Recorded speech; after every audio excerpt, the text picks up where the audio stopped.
So let's recap the beginnings and details of chapter 3 real quick, and then finish off these last 5 verses of chapter 3 of Genesis. So the serpent comes along, he twists the thinking of the woman, flips her thinking upside down, and then gets her to eat the forbidden fruit. And after she does, we're going to back up a little bit and talk about some of the situations a little bit here in the first 7 verses and where Adam was in relationship to Eve here in just a moment. But skipping that for the moment, Adam and Eve both eat the fruit, and then God shows up in verse 8 and institutes judgment for their crimes. And he calls who out first? So he calls to Adam and he says, "Where are you?" And Adam says, "Well, I was afraid because I was naked. Who told you you were naked?" And the whole point of asking him these questions is to get him to actually own up to his crimes. Obviously, God already knows what he's done. But instead of owning up to his crimes, what does Adam actually do? Morning, Casey. Good. He blames it on Eve. And now God turns and says, "What is this you have done to Eve?" And who does she blame it on? Good. Um, the snake, and then so God curses the snake directly, and then he starts working backwards, cursing the snake, and then in these judgments, going and judging the woman, and then after judging the woman, judging the man. But he does not curse the man or the woman directly as he does the serpent. And when we get into chapter 4, he does not curse Cain either. There's a curse, but it's not on Cain. And so the humans are not cursed. God's blessings towards them stand. They were blessed in the beginning, and so God does not take back his blessings. He adds curses to them, and he adds judgment to them, but they themselves are not what is cursed, but they're going to live under a curse. The ground is cursed, and so now the man, because of his crimes against God, is going to be fighting with the ground over and over again. And the judgment on the woman and the judgment on the man are designed to basically go after your created purpose is frustrated. You are not going to be easily capable of fulfilling the purpose for which I made you. Your pains in childbirth will be multiplied. The more you physically go after your desire to multiply and be a mother, the more physical pain you will be after. The more physical pain will be after you. And you won't escape it. You will still multiply. You will still be the mother of all the living. And man, as you are burdened with providing for your family, the more your family multiplies, the more burden you will have to actually provide for them. And you will toil with the ground, and it will fight you. It will not easily yield up food anymore. In fact, thorns and thistles and things you cannot eat will grow out of it. You will now have an added dimension of separating what you can't eat from what you can eat. And so the guarantee, and I said this last week, the guarantee of what the painful labor was originally going to be about is no longer guaranteed. Remember, I said there's no reason to think that physical pain was not a part of the creation before the fall, before the rebellion. Now, physical pain is being multiplied exponentially, and on top of that, you're not guaranteed the results that the physical work you're putting in, be it in multiplying children and giving birth or in working the land, is actually going to get you the results that God guaranteed you would get in Eden. And the ultimate part of the judgment was what? The climax of the judgment in verse 19 was what? The institution of what? Yes, physical death. I'm sorry, I heard it over here, and I didn't hear what you specifically said, Harley. So I'm sure what you said was great. I just didn't hear it. Yes, physical death is the ultimate unraveling of God's intentions for life. and he places all of humanity underneath that. But there's one more thing that we have to talk about today, and that's exile. Adam and Eve are going to be exiled from the garden. And what we're going to talk about this morning is that exile is actually an act of grace. As much as it is a judgment and a punishment,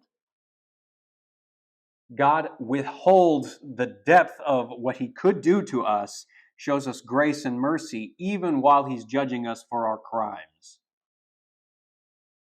We saw a hint of this in 3:15 with the seed of the woman coming. The fact that one day a seed from the woman, which is an obscure phrase because generally it's the seed of the man that gets talked about, but the seed of the woman is ultimately going to come and defeat the serpent. So after these judgments, there's going to be a divine council meeting, and the council is going to decide, the Lord of the council, God, is going to decide humanity is no longer allowed where the council lives and dwells, Eden. All right, so exile as an act of grace. Here's what we're going to be talking about in a nutshell. At the end of the judgment scene in Genesis 3, humanity is exiled from God's life-giving protection and presence. They're kicked out of the garden. This exile is an act of God's grace designed to teach humanity not to rely on themselves, but instead return to the living under God's authority again. Unless we do so, we do not get to live forever. So the fundamental idea of eating the forbidden fruit was that humanity decided we are going to reject God's authority over us. We're not going to live under it anymore. We're going to decide what is right and wrong on our own. Up until this moment in time, God has been the one deciding what is right and wrong, and we've been listening to him. The serpent's temptation was designed to get us to eat the fruit, and the test of the fruit is designed to determine, are we going to let God go on being God over us, or are we going to reach out and be gods for our own rights? We decided we were going to reach out and be our own gods, be our own authorities, deciding what is right and wrong, and it doesn't work. God is still in authority over us, as his judgments in 3:14 through 19 actually show, and he's still in authority over us to be able to kick us out of his home. Remember what we've talked about before. Eden is not the human's home. It's God's home. Humans are allowed to live there. But I taught you that they were designed to be able to leave, but always come back into the garden. Now they're going to be forced to leave and not come back. Now, before we jump into those details here this morning, there's a little bit I want to talk about with the end of Adam's failure here that will tie us into verse 20 that we didn't get to last week. So this is just kind of a half a lesson from last week and a half a lesson for this week.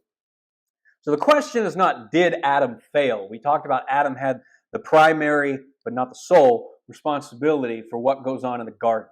He is the human head and the human authority over the entire garden.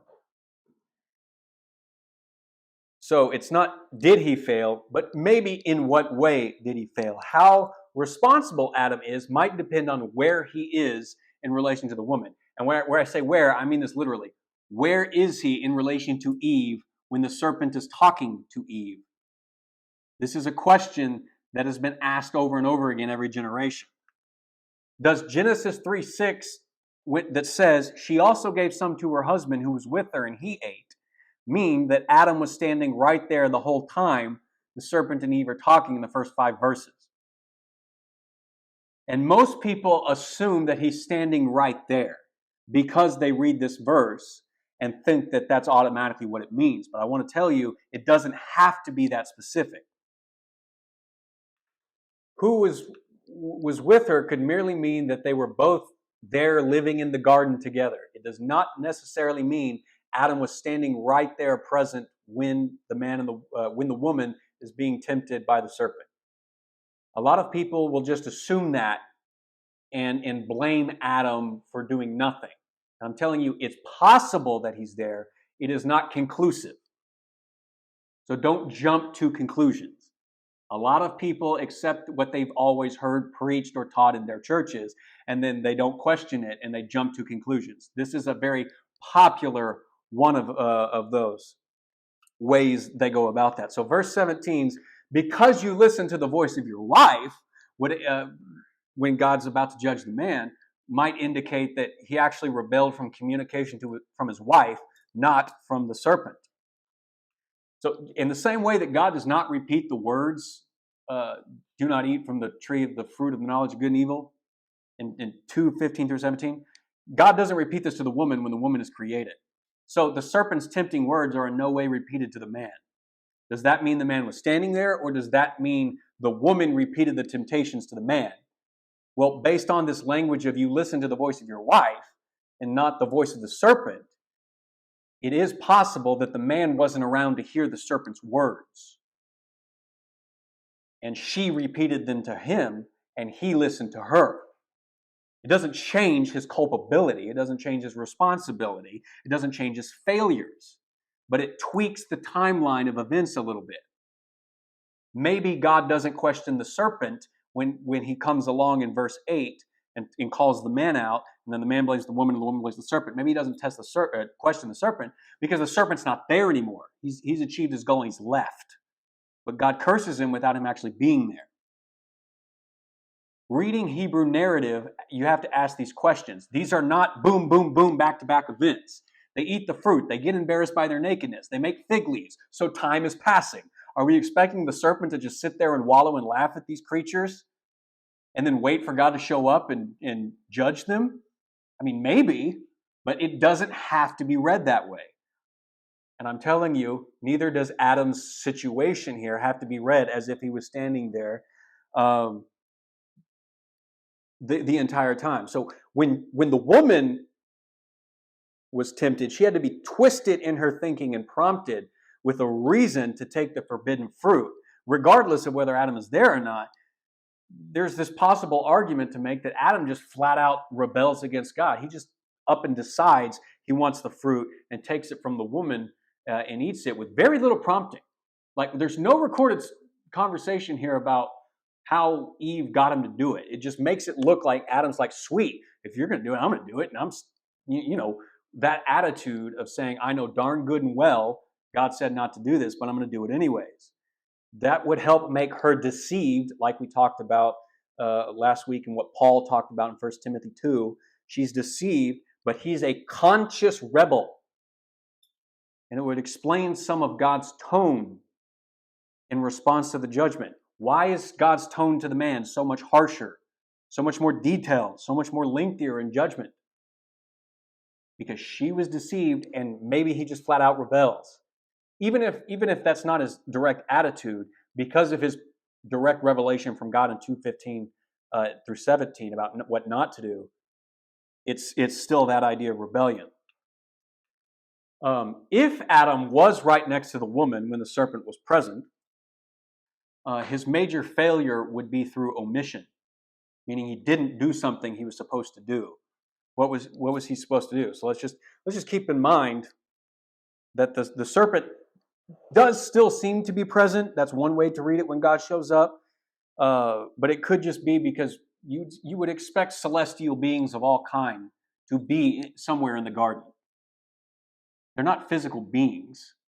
They don't have to physically be there in the form of a serpent to be present. So the serpent can, in a way, one way you can read Genesis 3 is after he's done talking to the woman, he doesn't physically have to be there anymore. But maybe he is. But maybe he's not.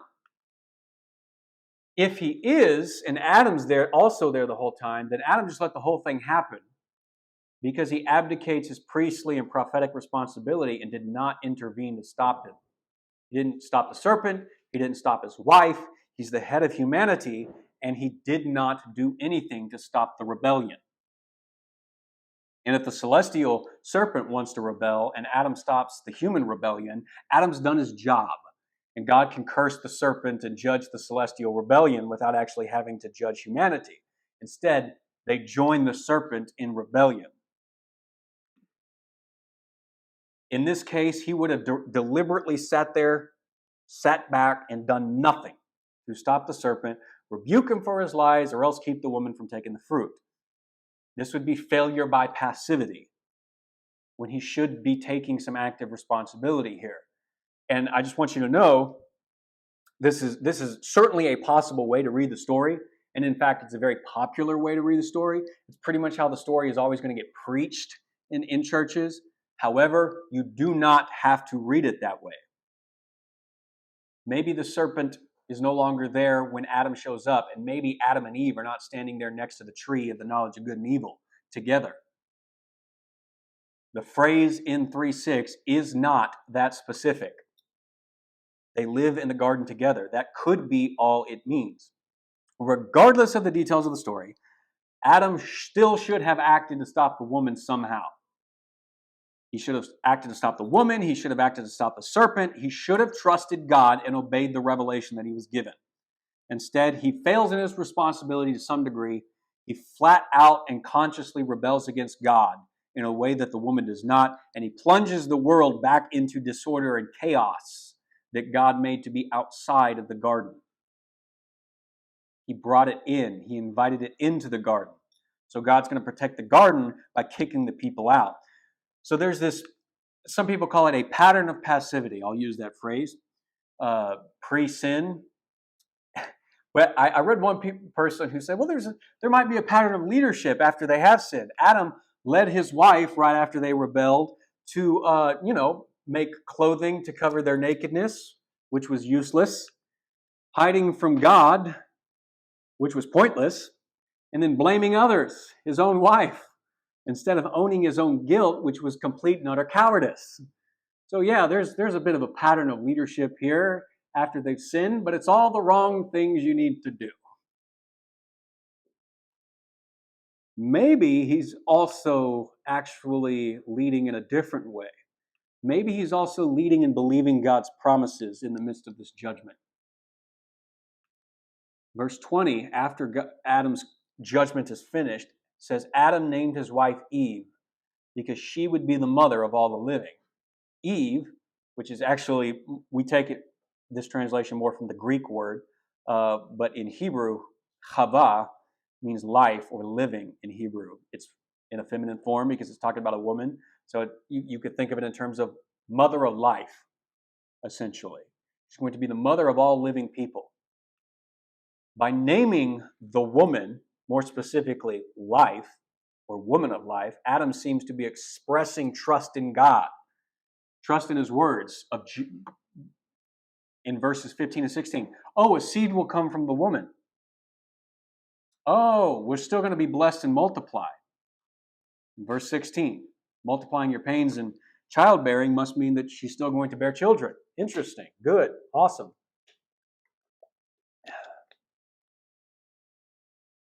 So, let's read the whole text, including verse 20 again, that we're going to cover today and talk about stuff a little bit new. Adam named his wife Eve because she would be the mother of all the living. The Lord God made garments of skin for Adam and his wife and clothed them. And the Lord God said, the man has now become like one of us, knowing good and evil. He must not be allowed to reach out his hand and take also from the tree of life and live forever. So the Lord God banished him from the Garden of Eden to work the ground from which he had been taken. After he drove the man out, he placed on the east side of the Garden of Eden cherubim and a flaming sword flashing back and forth to guard the way to the tree of life. All right, so one last final consequence of judgment, exile.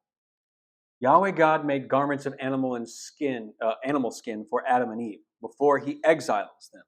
So here's the typical way this verse gets read. God is, instituting the sacrificial system. He kills some animals, he makes skin coverings for them, and it covers their sin, and they're free to go without dying. That's typically the way this gets assumed. I don't think that's quite right. Lots of people read it this way. It's just another popular way of reading the passage. Certainly since C.I. Scofield, about 100, 120 years ago, came out with his Scofield Study Bible stuff. He made this a really popular way of interpreting it. I suppose it is possible. I think it's a weaker interpretation, and I'll explain why. Uh, I think the text wants us to focus on the events in a different order than what instituting a sacrificial system would be in the Jewish mind. The comparison is here in verse 21 is between the clothes they made for themselves out of the fig leaves in verse 7 and the clothes God is making for them. Back then, they had not faced the judgment for their crimes. They'd only realized they were naked. All they were trying to do was cover up their nakedness. Now they're going to be exiled because God is going to exile them out into a much harsher place of living. They're going to be away from God's provision and away from God's protection to the full extent that Eden allows. They're going to live away from God because that's what they chose. They made coverings of plants in the garden, assuming that it would be sufficient because they were assuming they were going to stay in the garden. All they were trying to do was cover up their nakedness. But they were not going to be allowed to stay in the garden, so their coverings of leaves are woefully inadequate to prepare them for where they're going to have to go. They don't know that yet. So God is going to take care of their needs for them. Because they are about to be sent outside the garden, they will need stronger, sturdier, more durable garments to protect them than mere leaves can afford. God knows what he's going to do, exile them. He therefore provides for their lives in exile before he even sends them out into exile. So even in judgment and even in exile, God is being unfailingly kind to his people, making sure that they're going to live, making sure that they're going to survive, despite the fact that it's not going to be anywhere near the type of life they were designed for. So, this is a much more contextual point of the story than the institution of animal sacrifice. Because it's moving in a different direction. I'm not going to deny that some form of sacrificial atonement, and atonement is just a big word that means covering, might be intended here, but it's very indirect because, something does die to cover them, but the covering here is about preparing them to leave God's presence in the garden. They are not being covered by blood so that they can return to sacred space in the garden. That is what atonement in the sacrificial system actually makes you capable of, occupying sacred space. They were already, by grace of God, capable of occupying sacred space. Then they sinned. They can no longer occupy God's space anymore. Now they have to leave. So the movement is in the other direction. It doesn't work to say this is the institution of animal sacrifice. The point here is they're being forced to leave and need to be covered, not that they're being invited to return to God, but need their sins covered and atoned for. So it's backwards. So I think that popular understanding of it is kind of missing the narrative point. Most people don't read the scriptures in strong narrative format anymore. They just read and preach the parts that sound the most preachable. And they make all sorts of categorical mistakes along the way. I do too, but I at least try and do it in context. So that was a little bit of why I think God made the garments for them before exile. But then he says in 22, the man has now become like one of us, knowing good and evil. So the man, singular, the human representative member of the council, and allowed to live where the council dwells in Eden, and God is the Lord of the council. So this is a divine council scene again. They were at creation. They were always there when God was decreeing things in chapter 1 and chapter 2. They're still here. The celestial serpent was a member of this before he was judged and cast out. We've been through all of this. You just have to watch the previous videos on YouTube if you don't remember any of the details. We covered them so that you can just see this stuff shouldn't surprise you when it shows up in the Bible. These scenes and these plural deities shouldn't surprise you. God is Lord of the council, but he created a council. This is a divine council meeting all over again. The human representative of the council knows good and evil. He has decided for himself what is good and evil without regard for what Yahweh, the God of the council, has actually determined. What the council has actually determined. So, Adam has disregarded the counsel, the council's Lord, and he knows for himself what is good and evil, right? So Adam is in rebellion against the will of God and the council. The council is meeting to deal with this problem. He must not be allowed to reach out his hand and take also the tree of life and eat and live forever. So we have to, this is one problem in 22a, and we have to prevent the problem 22b. That's what's going on here. God does not want him to live forever in a state of rebellion. Is God afraid? Is he afraid of man reaching out and taking this? Is he afraid of what man can become if man also reaches out and eats the fruit and lives forever? I don't think anybody really thinks God is afraid. Measly, tiny little humans that he's made don't scare him. He just doesn't want humanity to live forever in a state of rebellion. God decrees that humanity is to be removed from access to God's life-giving provision, the tree of life, so that he cannot exist forever in his rebellious state and attitude. Look, God knows that if you lived forever in the state that you are in now, that would be the worst possible outcome for you. You would have no hope. You would never be redeemed. You would be guaranteed always to live as you are now. A rebel missing out on what God could actually give you. Constantly destroying yourself, but always unable to die. And God doesn't want that. So what he's issuing here in the exile is in fact an act of grace. Okay? Yahweh God banished him from the Garden of Eden. An act of grace and mercy as much as it is judgment. He cannot be allowed to live in this state. How am I supposed to redeem him if he lives forever in a state of rebellion? He will never let me redeem him that way. I don't want that. I want his redemption. So he must not be allowed to eat this fruit and live forever.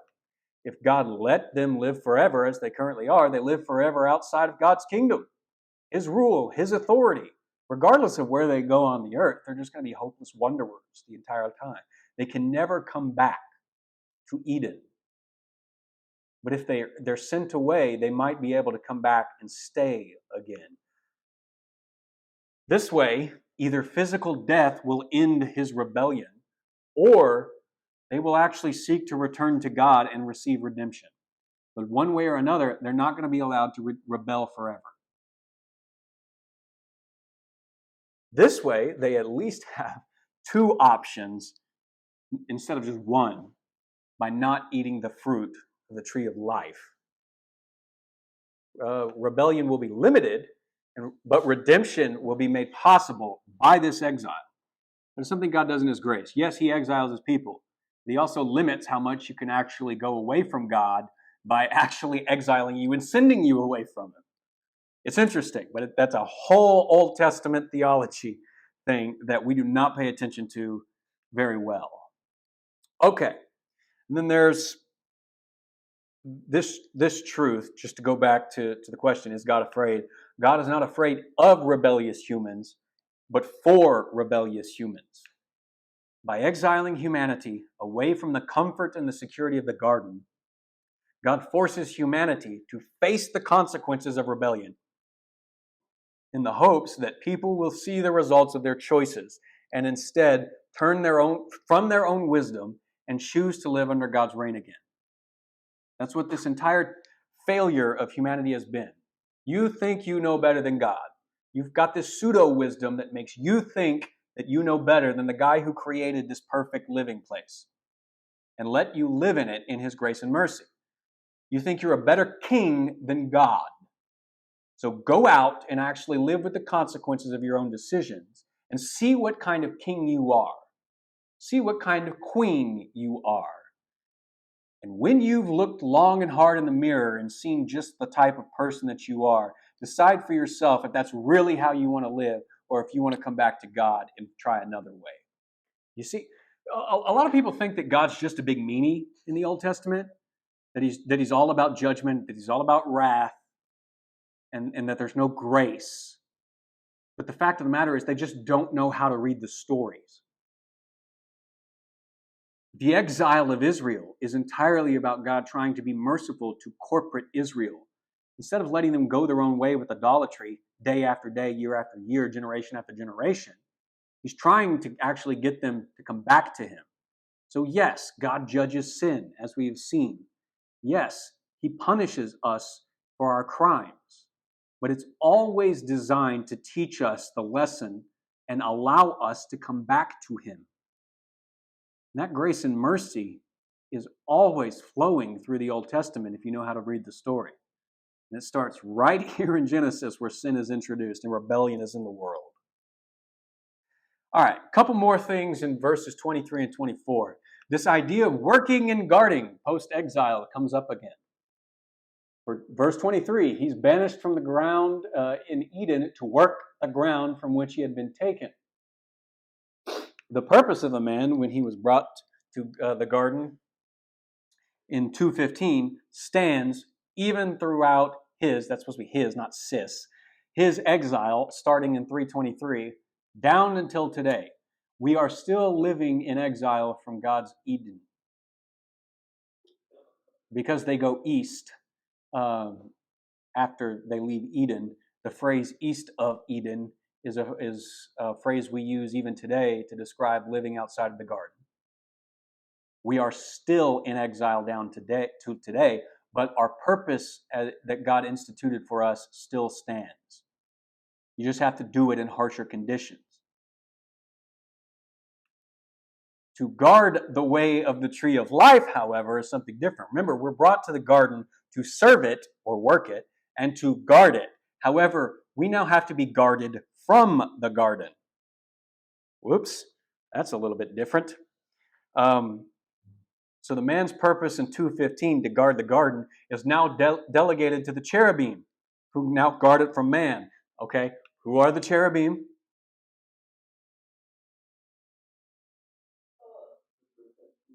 Right, the protectors.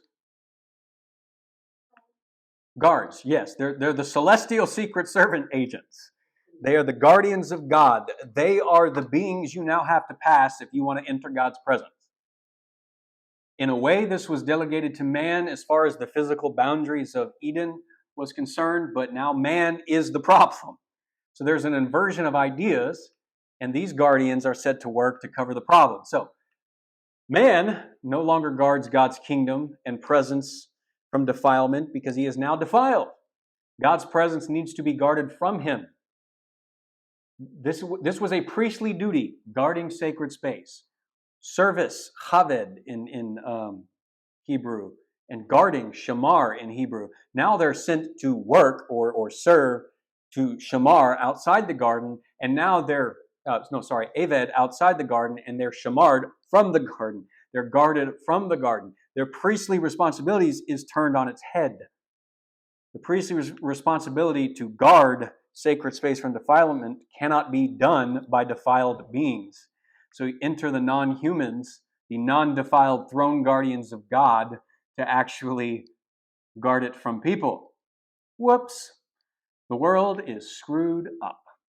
Heaven and earth are screwed up. So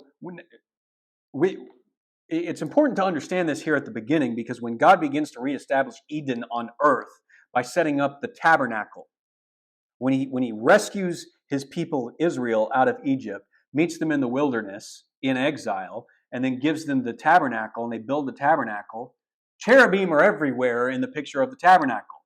And if you're going to be where God's presence is in the Holy of Holies in the tabernacle, you're going to have to cross the boundary of the cherubim, who are pictured on the veil, because they guard the path back to God.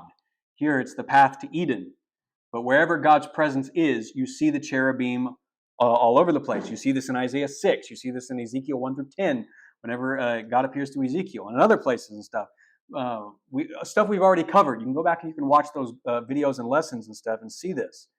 The temple would face east, and the priest would walk west through the temple in order to approach God, because the temple was designed to be the Eden on earth. The gate of Eden where these guardians are placed is on the east. So Eden faced towards the east where the sun rose. The temple and tabernacle would face the east, and then you would be forced to move west to approach God. And so when the temple and tabernacle are there, you're acting out the reversal of cosmic disorder and reestablishing God's cosmic order. That's the purpose of all this. And you should be able to see those hints here so that they don't surprise you when you're done with Genesis and you start reading the book of Exodus and they build a tabernacle. Or Kings when they build the temple. Quick note on the flaming sword, and I don't have this on the slide, but what's with the flaming sword? Because it never comes up again anywhere. There's no indication of a flaming sword that I know of or am aware of on any level whatsoever, anywhere in the tabernacle or temple, guarding the pathway to God. The only three options that I can see is that the flaming is somehow related to the burning of the cherubim. The idea of the seraphim in Isaiah 6, as they're called, means burning. And the implication is that the cherubim themselves are the physical weapons designed to keep humanity away. That's one possibility. I don't know if it's at all likely, but maybe. Number two, the weapon is held by the cherubim. They're guardians with a flaming sword, but it doesn't seem like that in Hebrew. But number three, the weapon's just floating there on its own, flashing back and forth to keep humanity away in every direction. But why put it there if the cherubim are there? Humans are not passing cherubim. They're just not. So I really don't know what to make of that flaming sword idea. The point is to make sure that the way is secure and guarded, but I have no idea why it's there and nowhere else ever in the Bible. Anyways, one last thing to note. The ending of exile. So this is the beginning of humanity's exile from God. When does it end? Well, let me ask this question. Despite being cut off from the tree of life, life is still going to come through who in this scene? Good. Eve. I heard you that time. Eve. Eve is going to be the mother of all the living. So life is going to come not through the tree of life, but at least temporarily, human life is going to come through Eve. She is the promised source of life and therefore the promised seed to come. These stories are building point by point all the way through this. This dire note of exile that includes the loss of life because you're losing access to the tree of life is meant to call the reader back to the grace of God's promise before exile. Before you were exiled, the seed was promised to come and end the exile. The seed of 3:15 is going to be the end of exile from the garden.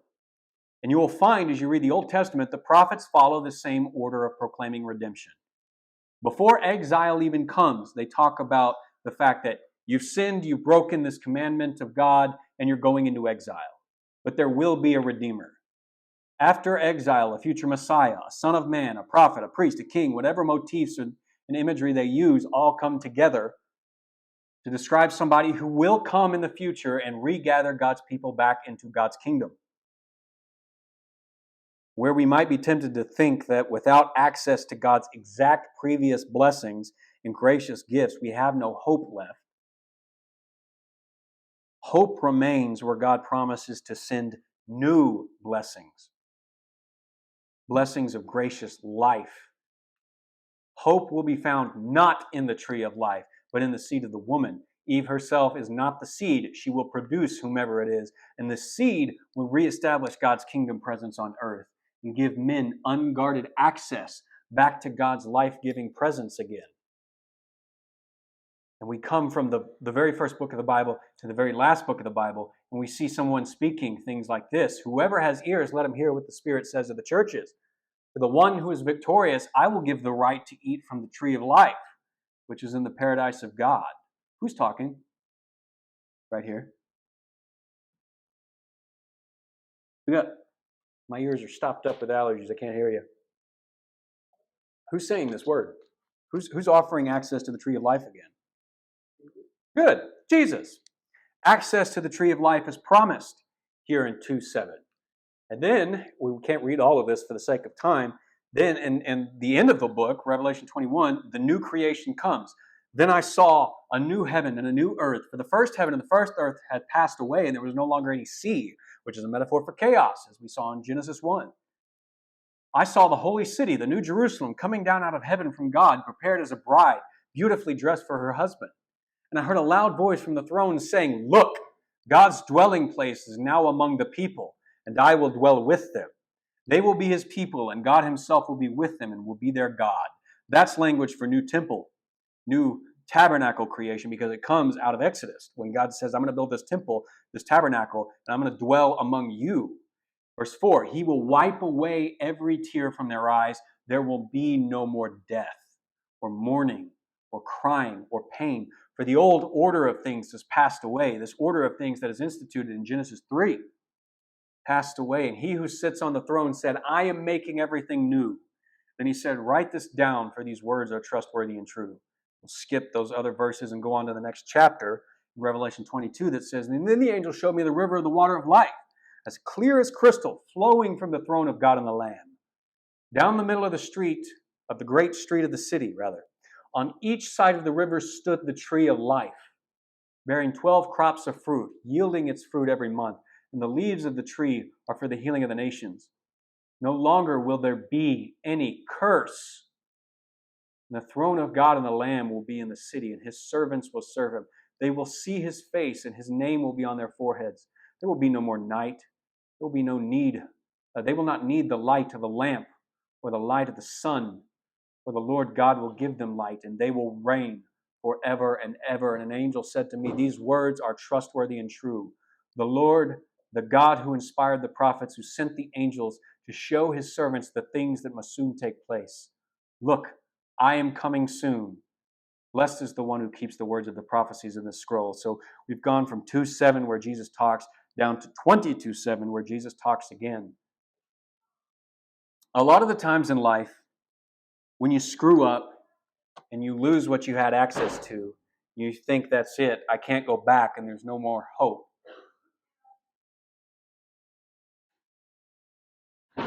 And you're sent out into the dark unknown, and you don't know what to do, but you find that God is capable of making all things new again. He may not give you the exact blessings that you threw away.